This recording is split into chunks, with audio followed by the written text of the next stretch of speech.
अस्सलाम वालेकुम। Welcome to my YouTube channel. शुरू वाला के नाम से जो बड़ा मेहरबान और नायत रहम करने वाला है।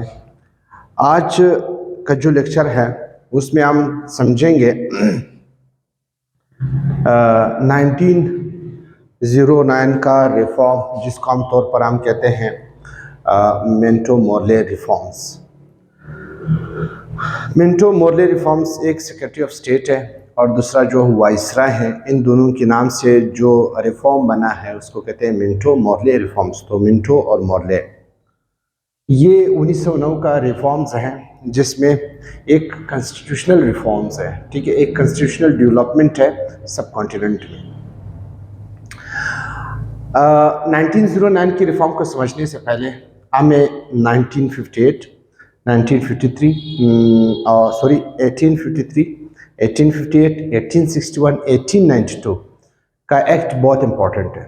मेरे चैनल पर इससे पहले 2 वीडियोस मौजूद हैं जिसमें मैंने 1861 और 1892 का एक्ट को मुकम्मल तौर पर आप लोगों को समझाया है। तो अगर आप लोग इस वक्त चैनल में नए हैं तो आप प्लेलिस्ट में जा सकते हैं। मेरे पहले 2 लेक्चर्स इस एक्ट के बारे में समझ सकते हैं, क्योंकि वो समझने के बाद फिर आपको ये आसानी से समझ आ जाएगा। तो पहले मैं एक बार फिर रिपीट कर रहा हूँ आप लोगों के लिए 1892 का एक्ट। 1892 से पहले 1861 का ज़रूरी है, 1861 से पहले 1858 का ज़रूरी है। तो ये सारे एक दूसरे से जुड़े हुए हैं। 1892 में के एक्ट में क्या हुआ, पहला हम ये समझते हैं। सेक्रेटरी ऑफ स्टेट जो कि एक कैबिनेट मिनिस्टर हुआ करता था, ब्रिटिश कैबिनेट मिनिस्टर हुआ करता था, ब्रिटिश कैबिनेट मिनिस्टर हुआ करता था, जो कि बरतानिया में बैठता था और ये इंडियन सब कॉन्टिनेंट की गवर्नमेंट को डील करता था, इसका रिस्पॉन्सिबल था वो ब्रिटिश का cabinet minister. Secretary of state उसी को कहते हैं जो बरतानिया की कैबिनेट मिनिस्ट्री में होता था और उसको इंडियन सब कॉन्टिनेंट की गवर्नमेंट दी जाती थी। इस बंदे ने क्या कर दिया, अपने बंदे को, अपने एक एजेंट को बिठाया था। उस एजेंट का नाम जो था वो था वाइसराय। और वाइसराय एक मिलिट्री या सिविल सर्विस ऑफिसर हुआ करता था।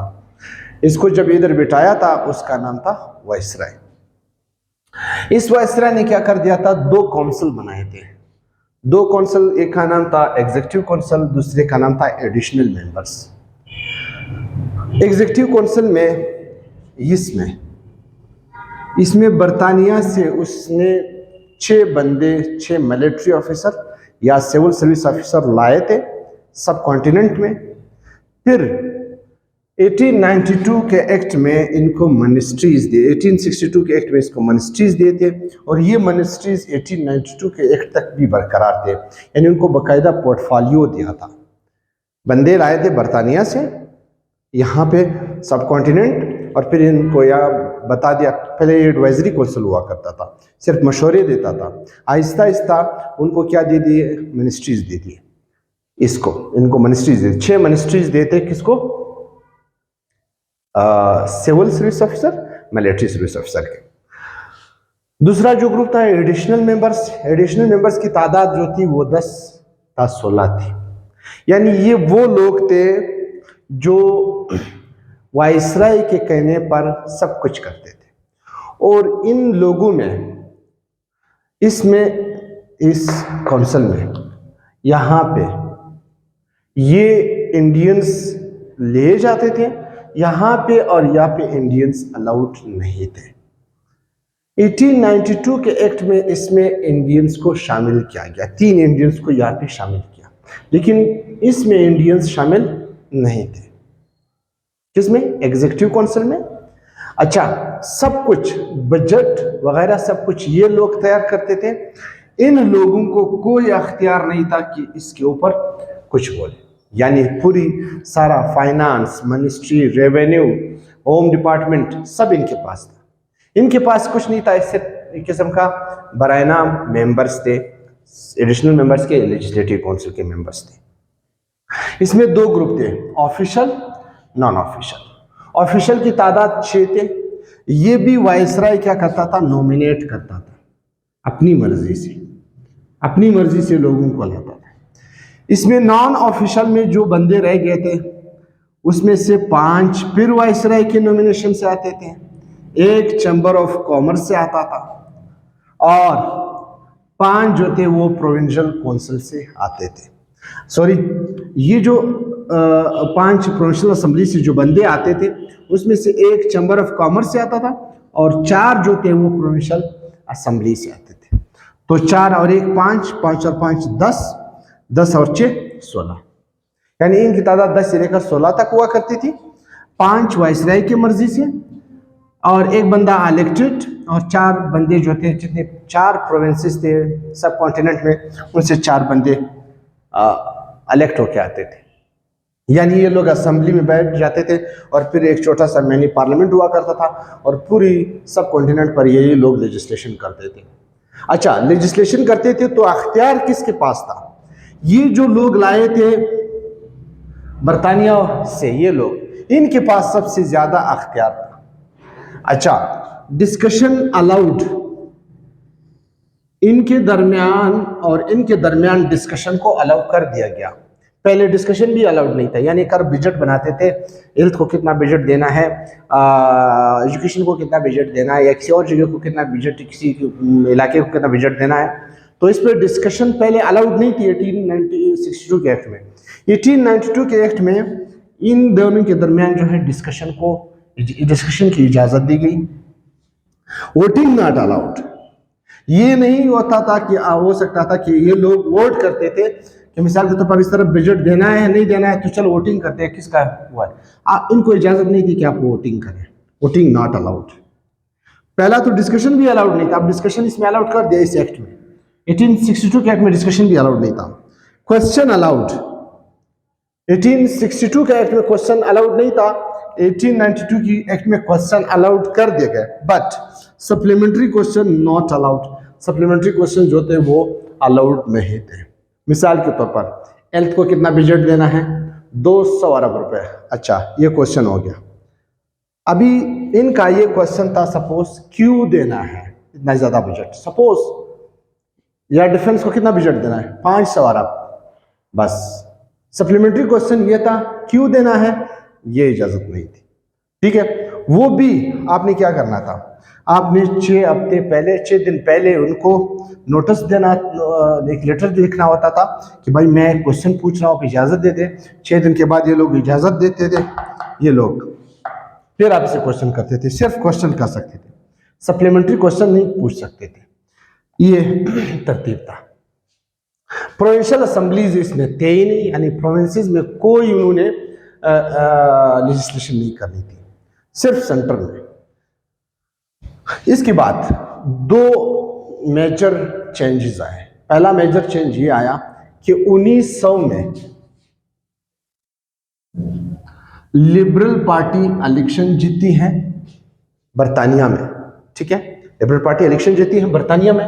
जब लिबरल पार्टी बरतानिया में इलेक्शन जीती है तो वो कहते हैं we are giving adequate right to the Indians, हम इंडियंस को एडिक्वेट राइट देंगे, अच्छे राइट देंगे। एक सेकंड, यहां पे मुस्लिम लीग बनती है। जब मुस्लिम लीग बनती है तो मुस्लिम लीग के बनने के बाद मुसलमानों ने डिमांड रखा, किस चीज का डिमांड रखा, कि हमें सेपरेट इलेक्टोरेट दे दे। क्या दे दे? सेपरेट इलेक्टोरेट दे दे। सेपरेट इलेक्टोरेट ये अंग्रेजों की कानों में, दिमागों में मुसलमानों ने डाल दिया। 1909 में मिंटो और मॉडले आता है, एक रिफॉर्म लाता है और इन दोनों चीज़ों को जहन में रखता है। ठीक है, तो सेक्रेटरी ऑफ स्टेट वही हुआ करता है, वाइसराय भी वही है, एग्जीक्यूटिव काउंसिल और एडिशनल मेंबर्स। अब क्या हुआ कि एग्जीक्यूटिव काउंसिल की तादाद तो 6 थी, पहले 6 के 6 जो थे वो ब्रिटिशर्स थे। अब क्या हुआ कि 5 ब्रिटिशर्स और 1 इंडियन शामिल कर दिया। लेकिन इधर मुस्लिम लीग ने पहला डिमांड क्या रखा था, सेपरेट इलेक्टोरेट का डिमांड रखा था, और at least 2 member should be in the viceroy executive council, कि वाइसराय के एग्जीक्यूटिव काउंसिल में एटलीस्ट 2 इंडियंस होने चाहिए। लेकिन क्या हुआ कि उन्होंने 1 इंडियन को शामिल कर दिया, वो भी हिंदू। इसमें मुसलमान जो है वो खफा हो गए। दूसरा, एडिशनल मेंबर्स की तादाद 16 से 60 कर दी। ठीक है, 16 से 60 कर दी, मिनिस्टर्स की तादाद बढ़ा दी। लेकिन अब इसमें क्या हुआ, इसमें एक तो इंडियन तो शामिल कर दिया गया, मुसलमानों ने 2 डिमांड की थी, एक इंडियन एक मुसलमान, लेकिन उन्होंने एक इंडियन और वो हिंदू रखा गया इसमें। एडिशनल मेंबर्स में 28 की तादाद जो है वो ऑफिशियल रखी, ये वाला जो 6 वाला की तादाद थी कितनी रखी, 28 ऑफिशियल, और ये था नॉमिनेटेड, ये थे नॉमिनेटेड। नॉन ऑफिशियल में हमारे पास नॉन ऑफिशियल को बुनियादी तौर पर 3 हिस्सों में तकसीम किया गया। 13 जो था वो स्पेशल इलेक्टोरेट के जरिए, यानी इसका मतलब है कि सेपरेट इलेक्टोरेट जब मुसलमानों को दिया गया तो उन सेपरेट इलेक्टोरेट का एक ब्रांच इधर भी रखा, उनकी तादाद 13 रखी। 12 जो थी प्रोविंशियल असेंबलीज बनाए, यानी आपकी जो पूरे सब कॉन्टिनेंट में जितनी भी प्रोविंशियल असेंबलीज थी, तो 12 जो मेंबर्स थे उनको देंगे, 12 बंदे आप भेजेंगे, प्रोविंसेस से भेजेंगे, जिस नेशनल असेंबली में लोग जाते हैं हमारे प्रोविंसेस से, इसी तरह प्रोविंशियल असेंबली से 12 मेंबर जो है वो सेंट्रल लेजिस्लेचर वाइसराय की एडिशनल मेंबर्स में जाएंगे। 2 जो बंदे थे वो चैम्बर ऑफ कॉमर्स से आते थे, यहाँ पे एक चैम्बर ऑफ कॉमर्स था, अब इधर था चैम्बर ऑफ कॉमर्स 2 रखे गए। साथ साथ में ये जो हमारे पास स्पेशल इलेक्टोरेट्स थे, इसमें 2 बिजनेसमैन जो है अलग इलेक्शन लड़ सकते हैं। अच्छा, इस सेपरेट इलेक्टोरेट थोड़ा समझा दो, 1 2 3 4 ये हो गए मुसलमान, ठीक है ना, और यहाँ पे ये हो गया हिंदू, और यहाँ पे एक हो गया ये सिख। अब इस तरह सिचुएशन में मुसलमान हैं, हिंदू हैं, सिख हैं, इस तरह सिचुएशन में जाहिर सी बात है यहाँ से भी लोग खड़े हो सकते हैं, यहाँ से भी हो सकते हैं, यहाँ से भी हो सकते हैं, लेकिन मुसलमानों ने क्या कहा कि यहाँ से सिर्फ मुसलमान और मुसलमान आपस में इलेक्शन कॉन्टेस्ट कर सकते हैं, ये नहीं कर सकते।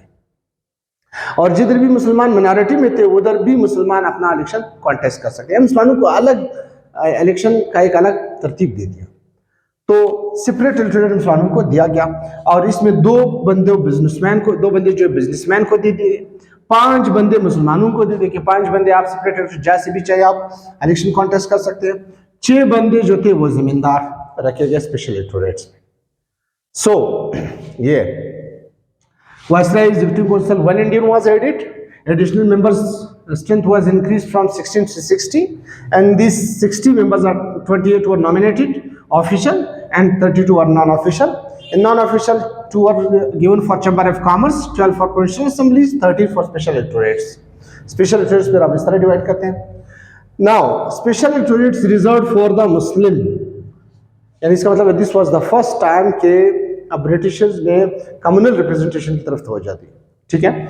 Now provincial legislature were now at 7 places, 7 places पर प्रोविंशियल लेजिस्लेचर्स बनाए, यानी 7 प्रोविंशियल असेंबलीज बनाए, जिसमें हमारे पास Madras, Bombay, Bengal, UP, united provinces, इसमें हमारे पास प्रोविंशियल मिनिस्टर्स की तादाद जो थी वो 50 थी। ये जो सूबे चूंकि थोड़ी सी छोटे थे, तो यहाँ पे सूबों की तादाद में जो मिनिस्टर्स की तादाद थी वो 30 रखी गई, क्योंकि यहाँ सूबे छोटे थे। तो छोटे सूबे में 30 तादाद, बड़े सूबे में 50 तादाद, यानी 15 मिनिस्टर्स यहाँ बन सकते थे, और यहाँ पे 30 मिनिस्टर्स बन सकते हैं। प्रोविंशियल मिनिस्टर्स की बात करते हैं, ये प्रोविंशियल असेंबलीज की बात कर रहे हैं, वो सेंट्रल लेजिस्लेचर की बात कर रहे हैं। अब एक और चीज क्या हुआ कि नाउ डिस्कशन वर अलाउड, इधर डिस्कशन को अलाउड कर दिया गया, राइट। वोटिंग नॉट अलाउड, अब क्या हुआ, वोटिंग को अलाउड कर दिया गया, डिस्कशन भी अलाउड कर दिया गया, इधर वोटिंग भी अलाउड कर दी गई। Now question were allowed, question तो ऑलरेडी अलाउड थे। Now supplementary questions were allowed, supplementary questions को भी अलाउ कर दिया गया। बस ये था 1909 का एक्ट, जिसमें वोटिंग अलाउड कर दी गई, और डिस्कशन तो ऑलरेडी अलाउड थी, और सप्लीमेंट्री क्वेश्चन को भी अलाउड कर दिया गया। और यहाँ पे मुसलमानों को सेपरेट इलेक्टोरेट दे दिया, यानी कम्युनल रिप्रेजेंटेशन की तरफ पहली दफ़ा जो है वो हिंदू ने तवज्जो दे दी। सो ये था आपका 1892 का एक्ट, और फिर 1909 का एक्ट। आगे फिर आएगा लखनऊ पैक्ट आएगा, लखनऊ पैक्ट भी यहाँ से रिलेटेड है, तो उसको इंशाल्लाह समझेंगे नेक्स्ट लेक्चर में। इससे पहले वर्ल्ड वार को समझेंगे, फिर 1916 का एक्ट लखनऊ समझेंगे कि उसके पीछे क्या मारकात थे, क्यों ऐसा हुआ। तो चलो चलते नेक्स्ट लेक्चर पर इंशाल्लाह। अल्लाह हाफ़िज़।